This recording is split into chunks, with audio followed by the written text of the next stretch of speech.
Hi everyone, delonewolf here. Welcome back to some EVE Online, and in today's video I want to discuss the Crimson Harvest a little bit, because although I've had to do quite a few jumps in order to find a site here, I do get the feeling that we are past the peak activity in these sites.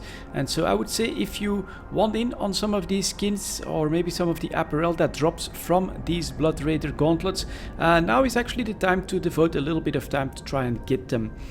Also, the event shouldn't last more than another week, so I think if you want to buy the skins, these gold iron skins from the market, without bothering to actually do the sites, I basically think that the next few days, and especially the upcoming weekend, is probably going to be the cheapest time for you to pick up these skins. So it's definitely the time to start your harvest now, because you'll find sites a lot easier than previously, and you'll probably have a lot more success in actually gathering some of the loot from these sites with less competition in them.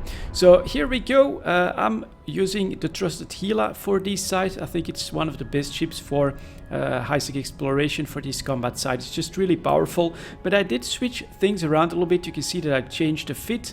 I now have two omnidirectional tracking links in there, and I'm also using the infiltrators. I would say they probably still do a little bit less damage than the hammerheads, because I have better Galente drone skills, but they tend to hit more. And honestly, these frigates, as you can see here, sometimes I can handle them really well, but they are very fast and pretty tanky.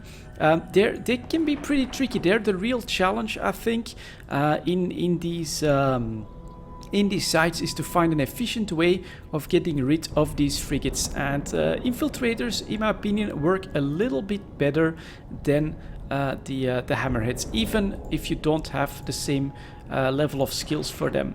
I'm also now always using the missiles on the same target as my drones. That's actually pretty important, because they rip back like a third of their armor in a single go. And basically, if you want to save as much time as possible, you want to limit their rep cycles as much as possible, and that means focusing all your DPS on a single target, because sometimes you can see right there the infiltrators did do a double miss. And then, yeah, it just becomes a bit of a problem, because if they do a double miss, you get a rep cycle, and after that you only get one hit. You're still not going to get this one down. So with a bit of bad luck, you're actually looking at 2 or 3 rep cycles from these frigates, and that basically costs you a lot of time that it shouldn't. The truth is that my hammerheads do sometimes basically one-shot these frigates, but the amount of misses is just so much larger that I just prefer to use the infiltrators. It's really also only the first room that's a bit of a challenge, in this sense that you need to have the right tools to get rid of the frigates quickly, and I've found that with this setup with the Gila, most often I can do them quickly enough that no one else comes in the site. Then if they see only wrecks, they usually don't bother with coming into the second room. So when the final frigate here is going down, you basically start moving in line with the gates. But you can see we sometimes have some real misses here. Double miss here. That's probably the second time. Again, just one hit.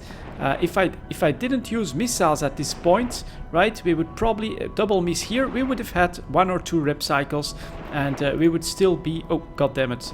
Keep attacking, keep attacking. That's basically a mistake that I made here. I recalled these guys a little bit too soon. Let's see if we can do this. It's all about the speed. So come on. Full attack, and there we go.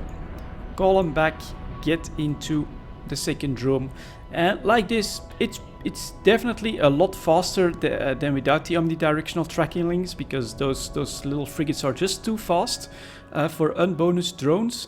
And yeah, just do focus on a single target all the time, so you can avoid the annoying rep cycles.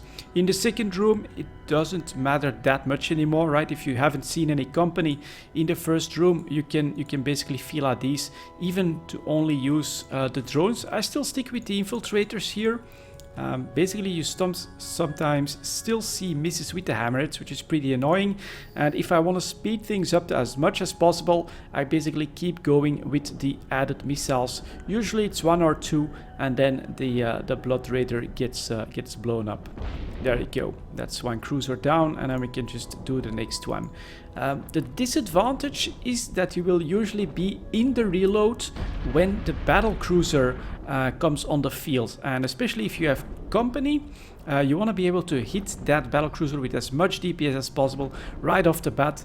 So if you see someone come on grid, it's a good idea to stop and maybe reload if you're still on the first 5, or just stop and save 4 or 5 missiles for the battle cruiser so that you have the best chance of actually getting a loot.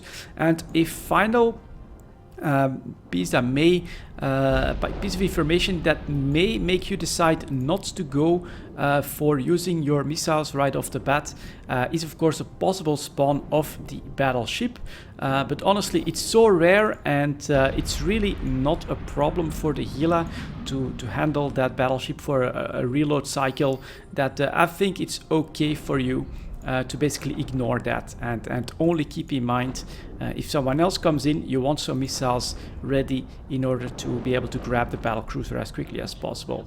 So there we go. Here is the reload. I usually have a few more than this, so on this one or this one, the last one or the second to last one is when I usually start a reload. So in this particular case it won't be a problem, will be reloaded by the time the battle cruiser comes out. But it's a bit of timing that can basically help you have a better chance at the loot in the end. What I also like to do is just park myself right above the center of the site, so that I'm always within 2,000 kilometers of the battle cruiser, again for the best chance of actually grabbing him. And then of course when he comes, what you basically want to do, let's see if I can show. Oh, we'll actually also use this one up. There you go. One is maybe enough here. Yeah. So what you basically want to do is you want to start attacking him. You can do approach, but then immediately click your missile so that you'll fire right as you lock the target. The first hit, I think, has something to do with who gets the loot as well. Maybe the final hit is important, but I don't think it's that uniform.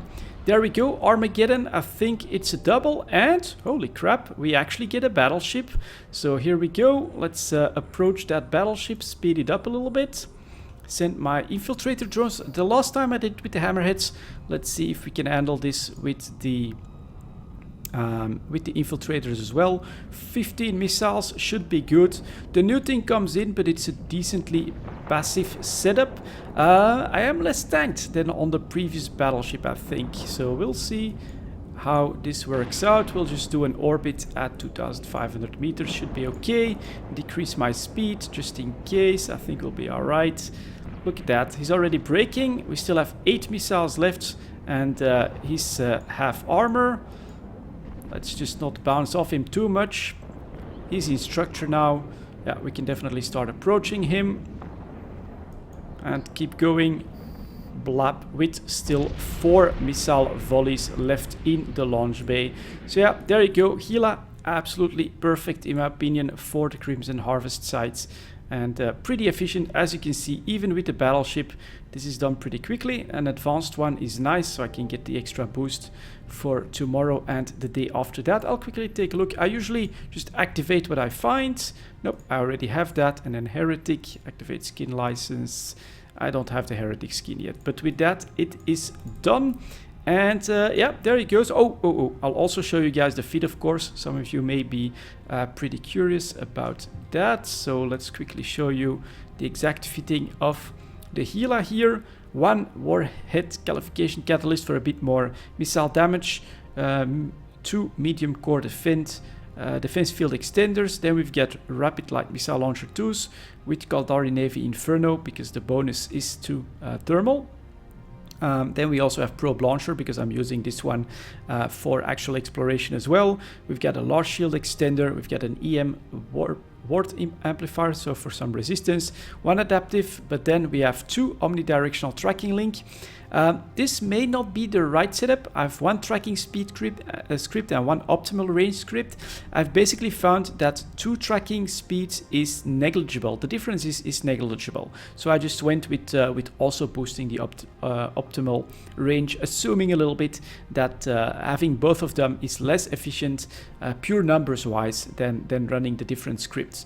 Then of course we also have an afterburner for some speed if we need it, 2 drone damage amplifiers, and 1 damage control too. When it comes to the drones, I basically have 2 medium drones of everything and 4 salvage drones, but yeah, I highly recommend the infiltrators over the hammerheads, and especially the other ones, because of the EM damage, and yeah, they just work a little bit better against the frigates, allowing you to finish these sites a bit more quickly. And there you go, guys. Happy harvesting. I hope that you guys get all the skins that you want. If not, again, this weekend, make sure to check the market, because I think that's when they'll be at their cheapest. Thank you very much for watching, and as always, I'll see you next time.